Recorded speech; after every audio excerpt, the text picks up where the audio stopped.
सो सारा है सचो धनी चई हमद हकीम करे पाण करीब जोड़ू जोड़ जहान जो जे कुख मां पियो हर हर जमा खीर तुंहिंजो पिया वेर तुंहिंजो वठा वीर तुंहिंजो थिया छा लिखी छा लिखां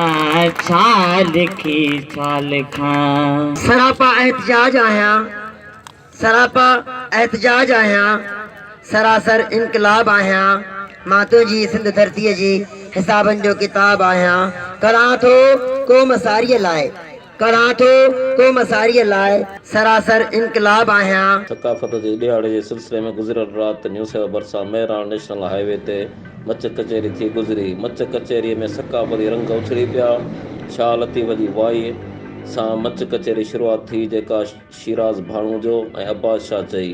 उन मौक़े ते ॾोरनि गुजारतुनि बेतनि जो मुक़ाबिलो थियो जंहिंमें अब्दुल वारिस उमराणी हाजी मिस्री काका मोहम्मदीन बलोच हाजी दादुलो ख़ासकेली उबैदुल्ला पठान रसूल बख्श रिंद अब्दुल वारिस उमराणी गुल हसन ख़ासकेली हाजी वारिस मेमण ऐं ॿियनि सुगरनि वाह वाह करे छॾी। शागिर्दनि किरदार अदा कया ऐं ज़बरदस्त दाद हासिल कयो। उन बैदि हाजी फ़तेह अली सोनारो आजाणो पेश कयो जॾहिं शफ़ी मोहम्मद मेमण इम्तियाज़ मेमण मसूद मेमण राजा रहीम गुल रिंद बादल रिंद सैयद जहांगीर शाह अमीर हैदर शाह इमदादुल्ला रिंद एडवोकेट साले बिलू ऐं ॿियनि तकरीरूं कंदे सकाफ़त ॾियारे मल्हाइण कदम खे सारा जोगो चयो। उन मौक़े ते हाई स्कूल न्यू सैदाबाद जे उस्ताद अब्दुल वारिस उमराणी तख़लीक़ कयल खाको शाह जूं सूरमूं पेश कयो वियो। इन्हनि चयो त हर साल उहो ॾियारो मल्हाइण सां सिंध धरती जा माण्हू हिक लड़ीअ में पूइजी वञनि था ऐं हर तरफ़ सिंध जी सकाफ़त जा सभु रंग। उन बैदि महफ़िल मौसीक़ी थी जंहिंमें सांवल ग्रुप शोबान फ़क़ीर मसरूर ख़ान गुलाम हुसैन पिंजारो शकील अहमद ऐं ॿियनि महफ़िल मौसीक़ी में सूफ़ियाने कलामनि सां महफ़िल खे चार चंड लॻाए छॾिया। अब्दुल वाहिद उमराणी वाइस साहब Sindh news TV London New Saidabad.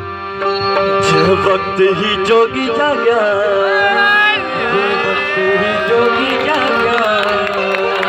खूह सजे जा भाग्या पोइ सूर न रहता साॻिया पोइ सूर न रहता साॻिया कंदा सभु मस्त कलंदर तमामु मस्त कलंदर कंदा सभु मस्त कलंदर तमामु मस्त कलंदर।